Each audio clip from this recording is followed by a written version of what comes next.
Good morning, everybody, and welcome to the Festivals and Events Ontario Summit for 2021. Festivals and Events Ontario would like to take this opportunity to thank our sponsors, the Ministry of Heritage, Sport, Tourism and Cultural Industries, Destination Ontario, SmartServe, Event Hub, OLG, and Ticket. Without their support, this summit would not be possible.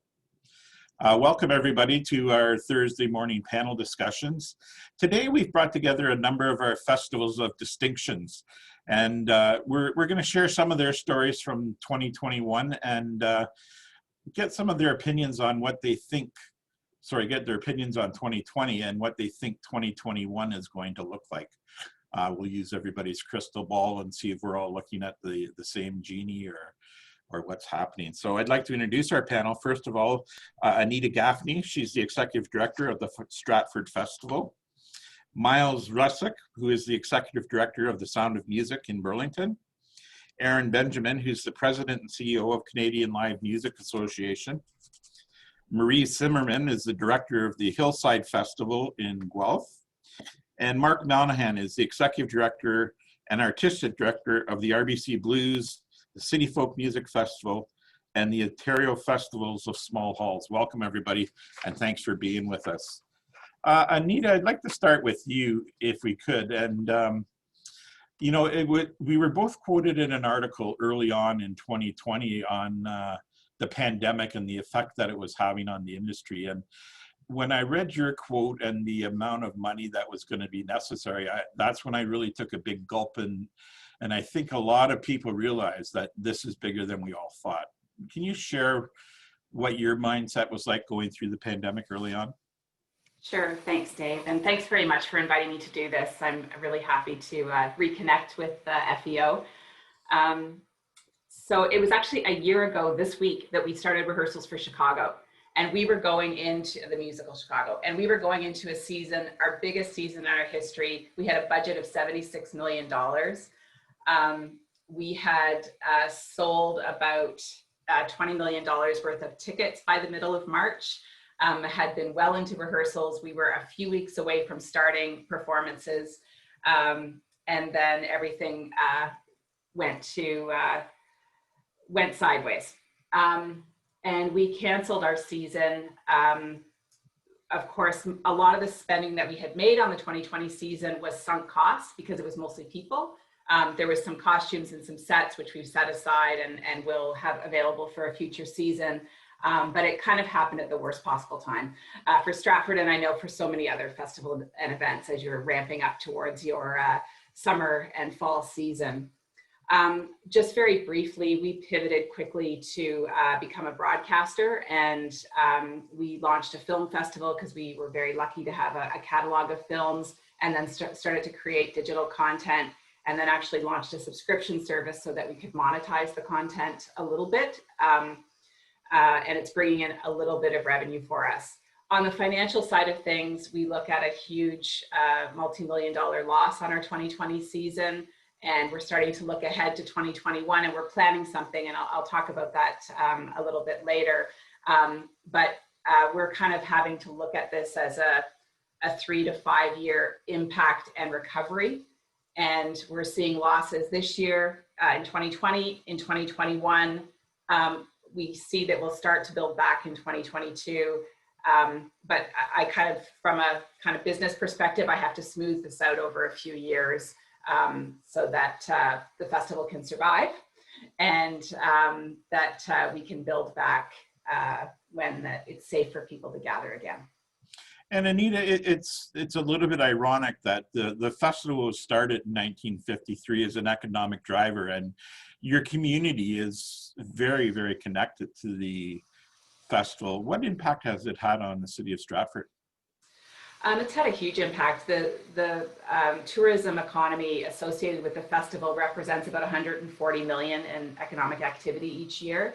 We bring about 500,000 visitors into the community, and a quarter of them come from the US. So they are coming and spending quite a bit.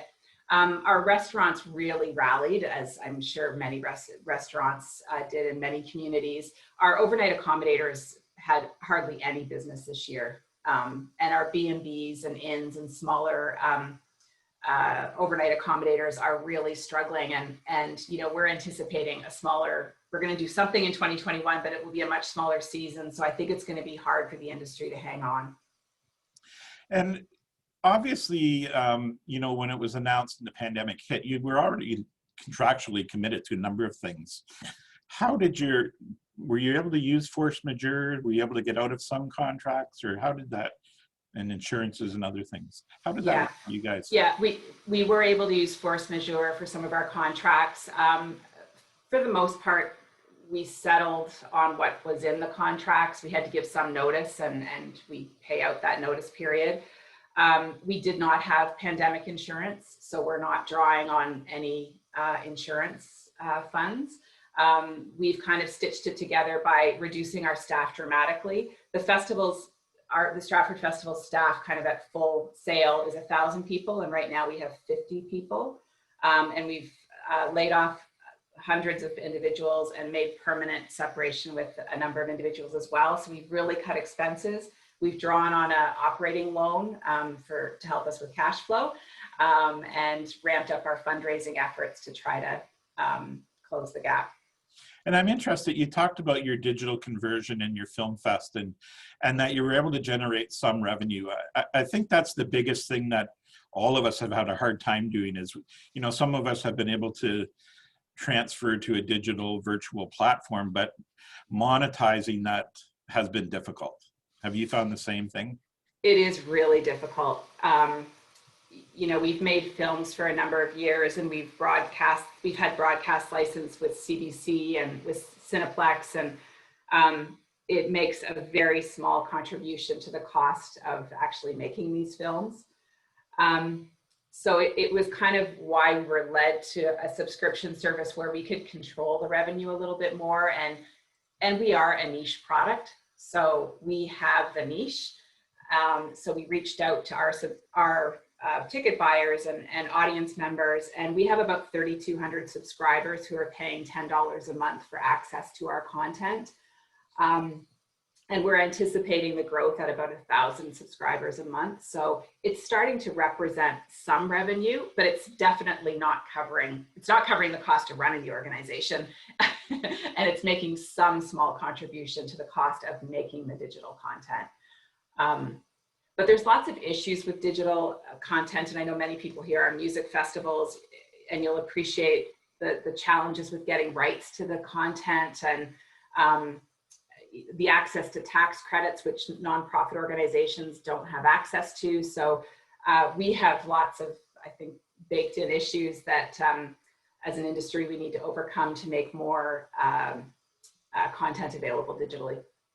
Thanks, Anita. I'll be back to you in a bit. Let's drive down the 401 to Mark Monahan in Ottawa. Mark, festivals are a big part of the Ottawa landscape, and you run 3 of the biggest. Can you talk about how you guys handled the initial announcement about the pandemic? Sure, David. And once again, thanks for having me today. It's great to be here. I think to reiterate what Anita said, we all had to suddenly kind of pivot to figure out what we might do. And I think in our case, and in many others, we sort of initially thought, okay, well, how long is this going to last? We even thought, oddly enough, back in March, end of March, early April last year, that we could pull off a July event. But as the weeks went by, we quickly realized that was probably not going to happen.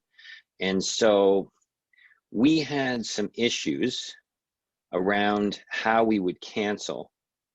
One was that we had already sold about 2/3 of our tickets for the summer. And so we decided to go out to most of our headliners and see whether they would be willing to rebook for 2021. And fortunately, a number of them, I think 7, agreed to come back in 21. So when we canceled the event, we actually gave our ticket holders an option to keep their tickets for 21 or get a refund. So of course, now we're sitting here with all those headliners booked for 21 and thinking, okay, are we going to be in the same boat? So that's kind of a challenge we face. What I'll say is that obviously we didn't do the festival, but we did a drive-in, and I know a number of others, I think some on the call here also probably had a drive-in experience, which was great, but it wasn't like running the regular festival. And we don't anticipate doing another drive-in this year. And I think one of the issues was that we had some sponsors going into another area that had committed some funds to us, and we had nothing to offer them.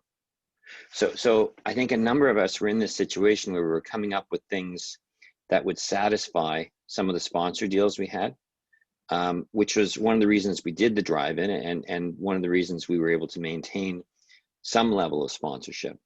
In the case of City Folk, which is traditionally in September, we had not announced the lineup or gone on sale. So we actually pivoted and did a virtual festival, which ran in November of this past year.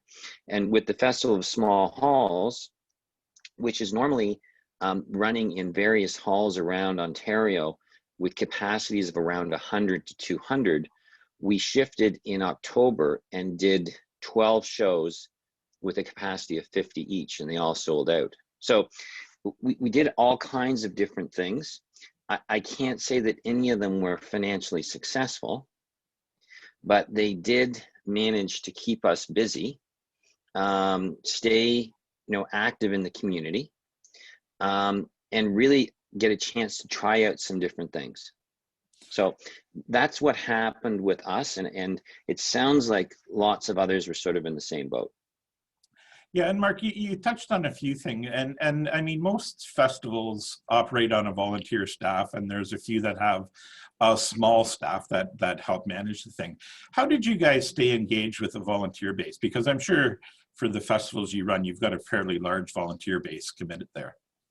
Yeah, we have about 3,000 volunteers in the community, and honestly, we did, with the events we did, we required a very small amount of those volunteers, but we have a phenomenal network of what we call sort of volunteer area leaders, which number about 40 or 50. And really, we just tried to stay in touch with those folks and keep engaged and communicate what was going on. But honestly, there wasn't much we could do.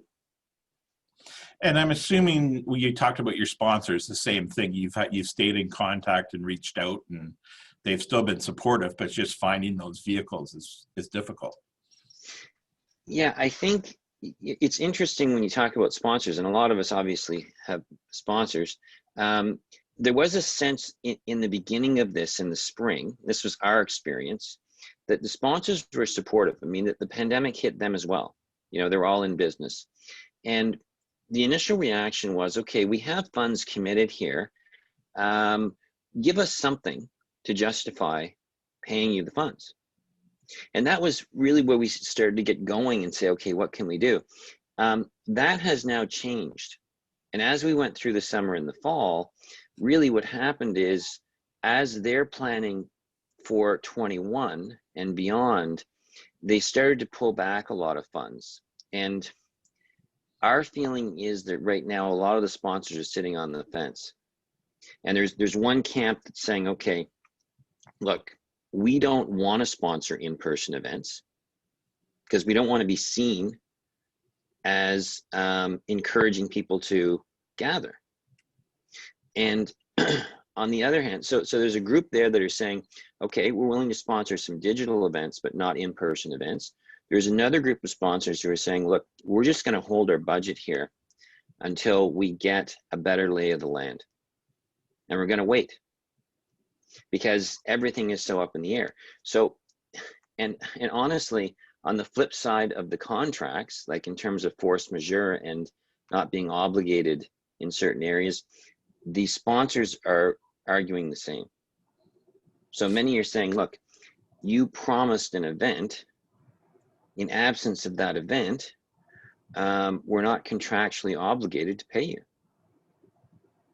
So that's a quick summary.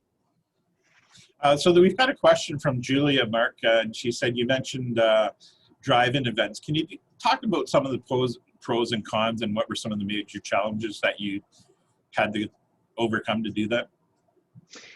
Well, I can sort of summarize it by saying the costs to set up a drive-in are not that dramatically different than actually setting up a regular festival. You still need a stage. You're still presenting a live show, so you still need crew, a stage, video, sound, lights, all of these things. But you go from, in our case, having the ability to welcome, I don't know, tens of thousands of people, say at $50 a ticket, to selling, in our case, 400 cars at 99 bucks. So the revenue model doesn't really even scratch the surface of covering the cost related to putting it on. And in fairness, the artists also need to be paid. But there's not a really great model to make that work unless you do have sponsorship and government support. So that is the challenge. And although it is still, you know, a live experience, it's far from being at a regular festival. And my vision as a festival goer is not to sit in a parking lot listening to music, however great that might be. I don't know that that is sort of the future of live. So that's just our opinion, okay? And I know there are others that are planning drive-ins, and there is a place for them. In our instance, we don't see that as part of our, you know, tools for 21 or 22. Thanks, Mark. Okay, let's travel back down the highway to Burlington and Myles. Myles, you were one of the first festivals affected by the shutdown. What was your thought process? I'm sure you were just dotting the final I's and crossing the final T's, and then boom, it's over. Yeah. Talk about how the Sound of Music handled that. Yeah, well, thanks for having me here, Dave. Really do appreciate that. It was an interesting time. You know, we were a couple of months out from the festival. You know, in a lot of ways, I can kind of say ditto Mark, and I'm done. Very, very similar scenarios. We were a couple of months away. We, of course, have the two properties. We have our ticketed show Live on the Lake, and then we have our free festival. The lineup for the Live on the Lake had been announced. Tickets were on sale. We were nearing into a sold-out performance. And then everything happened. And, you know, we very quickly found ourselves... It's always scary being one of the first to say, you know, sorry, we're not doing this. And in 42 years, the festival had never been canceled. So it took a lot of minds around the table. You know, we have a very small staff team, but there was the three of us working alongside a very dedicated board. And we eventually just realized that we can spin our wheels all day long thinking about, you know, what can't we do? And we started to really turn our attention to what can we do? And that's what fueled us through the remainder of the year. But, you know, when we had to make that announce that the festival was canceled, it was a very interesting response that we received. I think because we were one of the first major festivals to publicly cancel, we actually took a lot of flack. We had, you know, my inbox exploding and Messenger, and people were angry and they were upset. And it's something that, you know, in Burlington, the Sound of Music Festival, it's almost a rite of passage, and that was now taken away. And people were angry. And I think just the general feel of the world at the time, you know, everybody wanted normal, and normal was slipping away from us. So, yeah, we took a bit of a pounding at first, but I think what really turned it all around was when we were able to pivot and come up with this plan of saying, you know, the festival's going to look a little different, but we're still going to do something here. And that was where our SOM at Home initiative was born. So. And Myles, you're one that the Sound of Music often pops up on my social media feeds. You guys have done a really good job of making that transformation. Has that always been part of your plan that was just pushed up, or is a lot of that presence due to the cancellation of the live event? I would love to say that this has been our plan all along and we're just executing it marvelously. One thing that we have been saying is I think this pandemic forced a lot of innovation on us that I know we wanted to do, and it was very much a road we wanted to go down.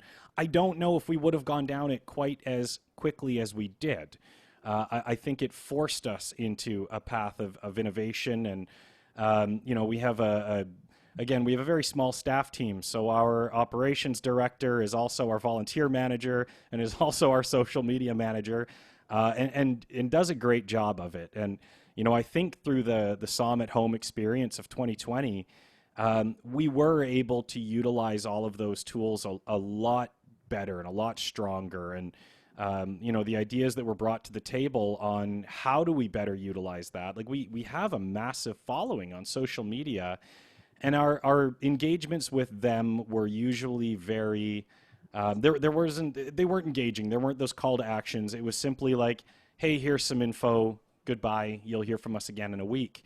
And then, in early Som at Home days, that was where our former programmer, Ryan Malik, really started to open our eyes to ways that we could innovate and use social media. And that's when Brent Kinnaird in our office picked it up. And it's become an invaluable tool. And like I say, I know we wanted to be there. I think it just pushed us a little faster and harder, and that's not necessarily a bad thing. And as far as the artists go, you've had some pretty big name artists on your digital platforms. Can you talk about that and how that came about?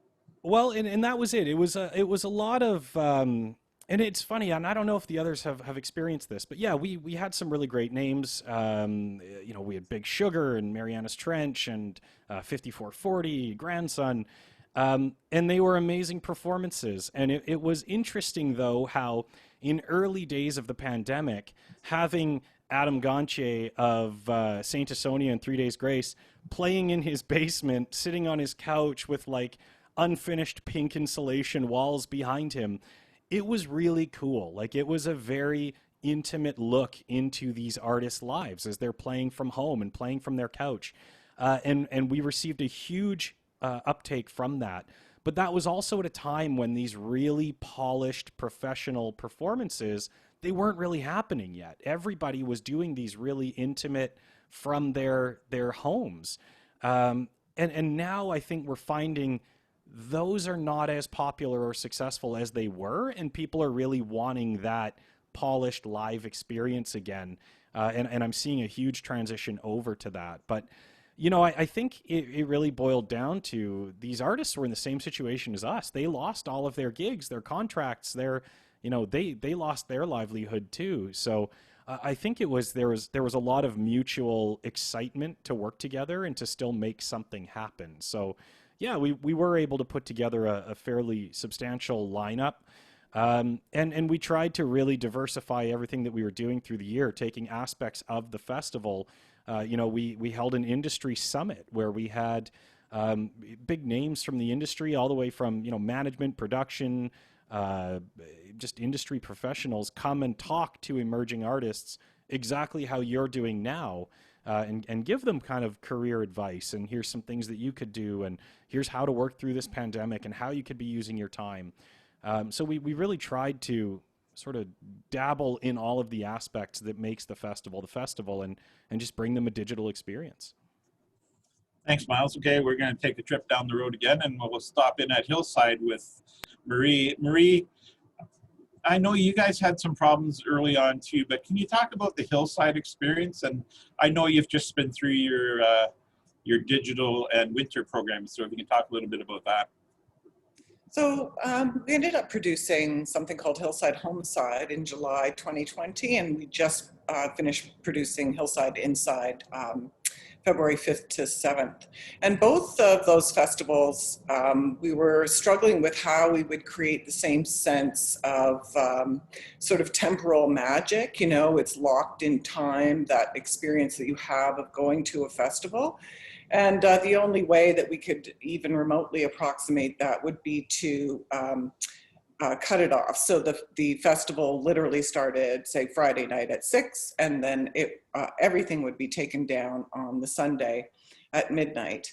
And one of the appealing things about that for artists is that a lot of them were producing, as Myles said, these kind of amateurish videos with insulation behind them, or they're sitting on their dryer because that was the only quiet space they could find in the house, and that sort of thing. And they didn't really want those videos out there for very long. However, we've always been super mission focused. You know, Hillside has like 21 committees. We're really embedded in our community.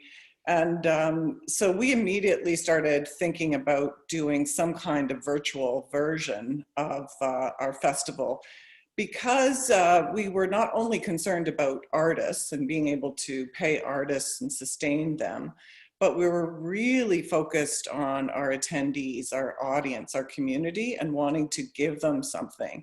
And so, so we launched those two festivals. They were highly successful in terms of the number of people that attended, quote unquote. However, we weren't able to monetize them in any way or any significant way.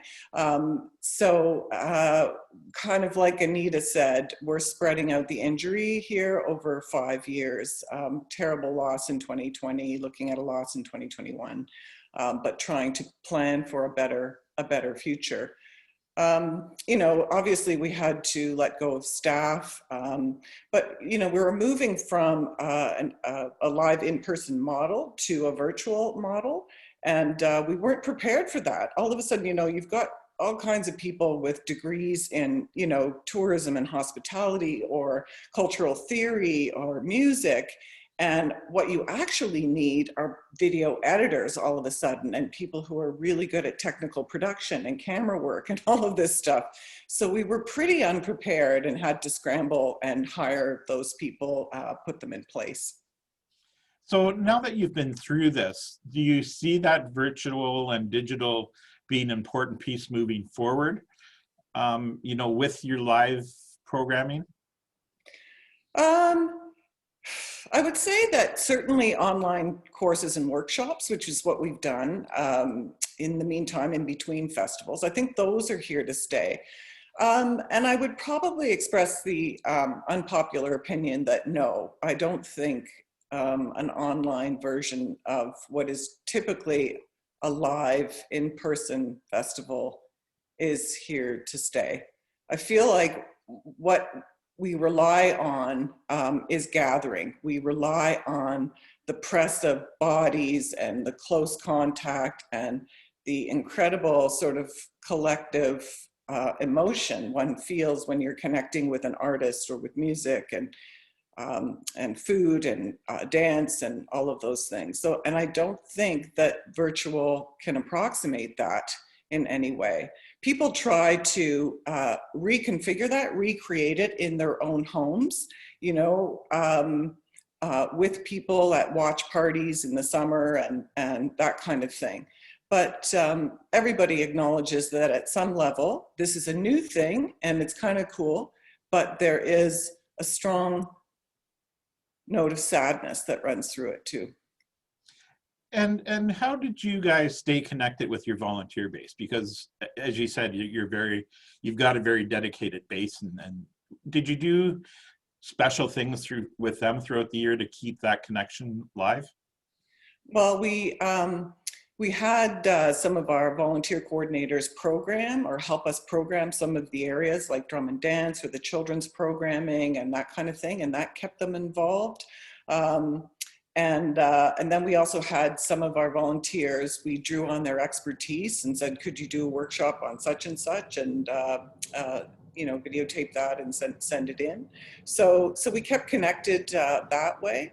But, you know, our volunteers, you know, raise and run a festival. They are, you know, people putting tent poles in the ground and handing you a beer, and there just wasn't that available for them to do. So in some ways, all they could do was participate by applauding or watching videos. So we've got a question for you from Christine, and she wonders, are you guys planning anything live for 2021? Well, that's a big question, Christine. And if I knew the answer, I would tell you. So obviously the situation is probably just as fluid, if not more complicated, than it was last year at this time. Complicated because we have things like vaccination passports to consider. We have new variants of COVID-19. So really, we're doing the same thing this year as we did last year. We're listening to public health. We're listening to what the science says. And we are also paying attention to what our politicians are saying about what they think is safe and so on. The problem is that the runway for people like us who run festivals is very, very long and bumpy. And the decisions that are being made about what alert level we're at are very fast. So we're not necessarily going to be able to pivot in 2 weeks if the alert level changes and suddenly we can have a live event. And so I think that we're all prepared to disappoint people in some ways. What we would love to do, if we can't do the festival on the island, the big festival, what we would love to do is have small in-person events that are carefully guarded and protected in all sorts of ways. I noticed Mark had his hand up and wanted to jump in. Mark? Yeah, I wanted to say that the question about whether we're going to do a live event or planning on a live event, well, of course we are. We're hoping to do a live event. The challenge I think we all have as festivals is, and what Maria alluded to, is the direction we're being given. And right now that's not a lot, right? I was speaking with someone last week who said, it feels like we're all sort of sitting around and waiting to be told what to do. And that's really unfortunate. And what I'd like to say to the group is that we really need to be proactive in asking what the plan is. And we understand, I think almost all of us understand, that on the safety side of things, there can be no compromise. I mean, we have to organize safe events, but what we feel strongly about is there are people who are organizing safe events. They may be for smaller numbers, but there are ways that they can be done. And we need guidelines. And what's really interesting, I found out yesterday, is Alberta has set out guidelines that are published, and they're going to allow events, including the Calgary Stampede potentially, based on the hospitalizations in the province. And their stages relate to that. So if the hospitalizations go under 150, Stampede can go ahead. And all of the events can go ahead. So to me, that's smart. Right now, they're over 500 hospitalizations. They're saying, okay, we're in stage 2. Stage 3 is under 500 hospitalizations. And stage 4, when all the events can go ahead, is under 150. Well, at least that gives us some hope. And we all have access to those numbers. Now, we don't have access to the data that is being used to make these decisions. So that's my point.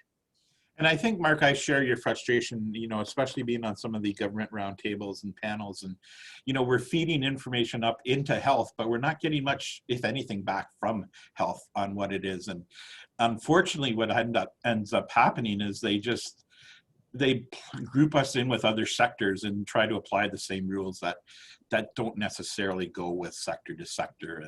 But I think you're absolutely right. Until we get some of that fed down and we get health more involved in the process, they've got to start making something, because we can't stay closed forever.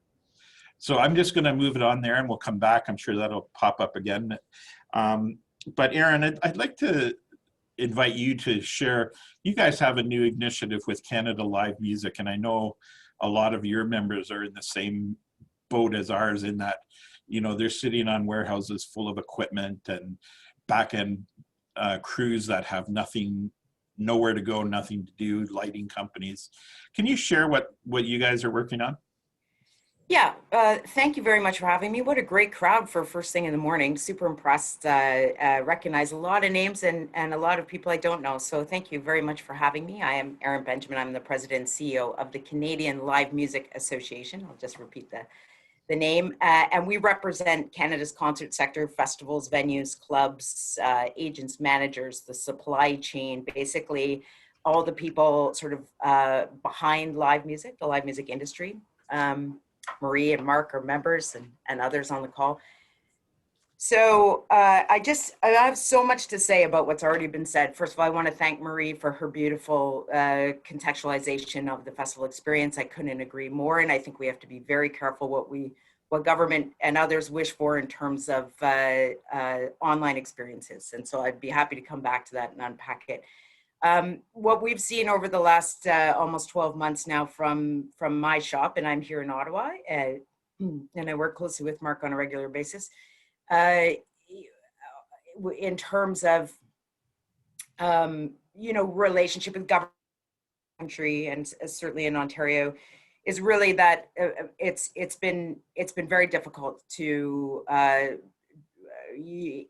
share messages and impact from a sector perspective. And you're very right about the where public health is situated, and it's been very difficult to reach them directly. So in response to this, and to your question, Dave, on Tuesday, the Canadian Live Music Association launched a campaign that I hope some of you have seen, and I'm going to ask you in terms of our call to action. And one of the reasons I was excited to be on this call is to ask you to participate in this, because the response has been absolutely mind-blowing in 48 hours.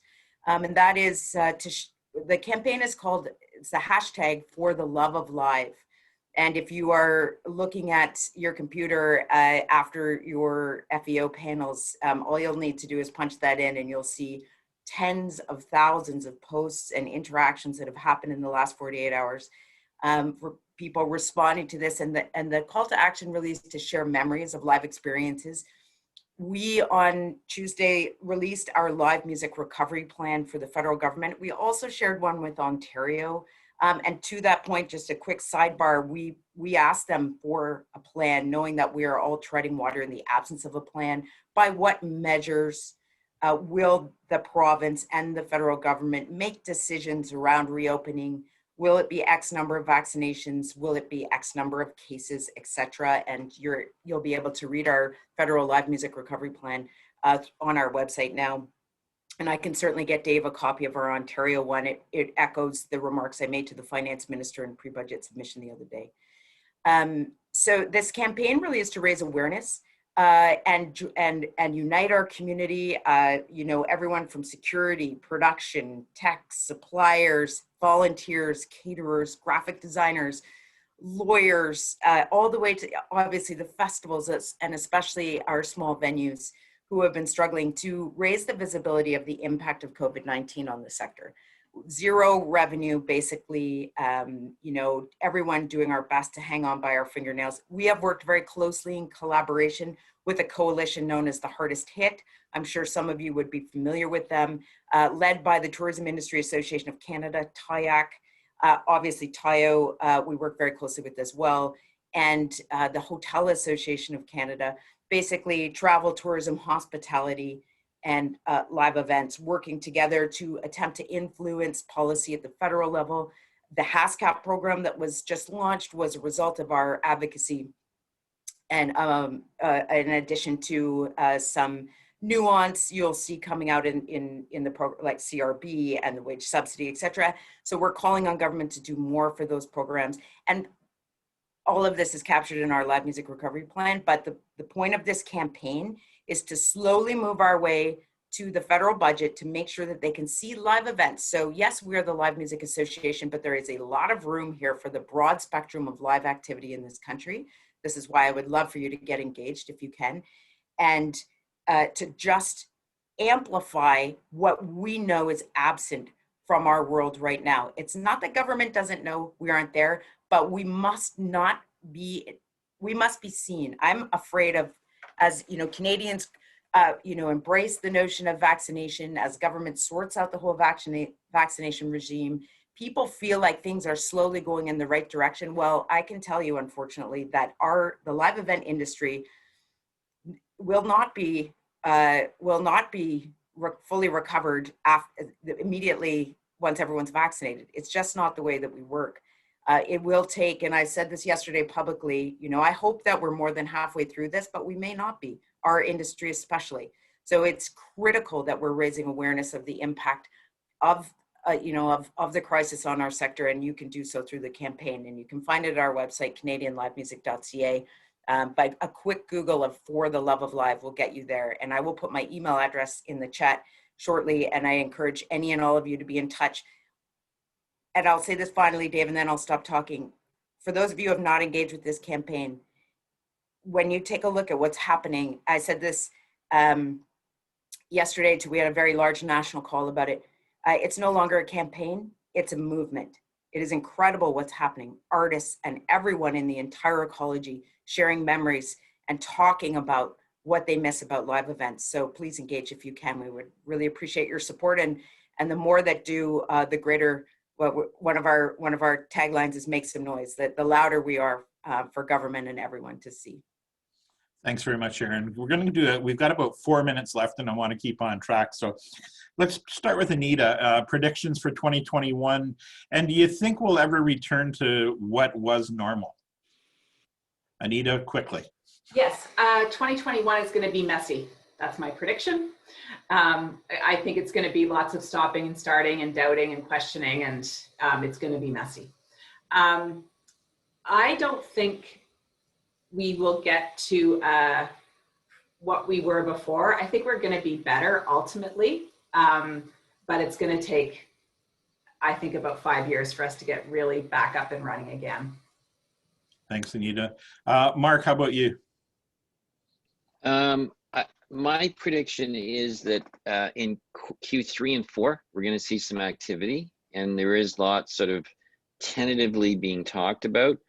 But I'll refer back to, I listened to Anthony Fauci. He did a talk at APAP in New York, or for New York, and he said until the level of virus transmission is low in the community, really it's going to be difficult to do anything. But we're already seeing that, okay, coming down.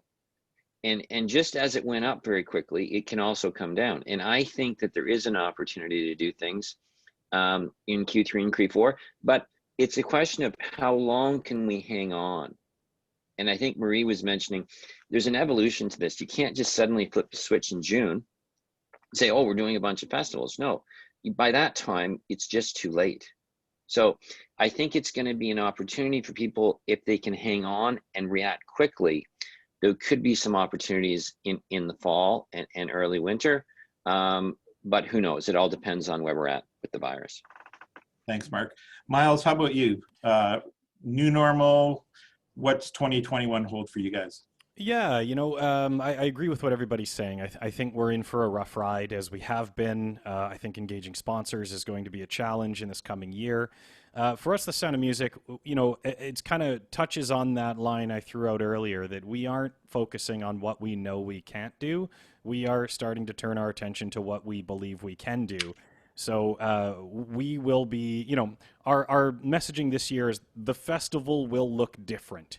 We're not flat out saying the festival is canceled. We are telling people it will look different. We are launching what we're calling our Return to Live series. And the Return to Live series is just that. It is a long road that eventually gets us back to fully live music. And, we don't want to just done and dusted walk away and say, let's wait this thing out.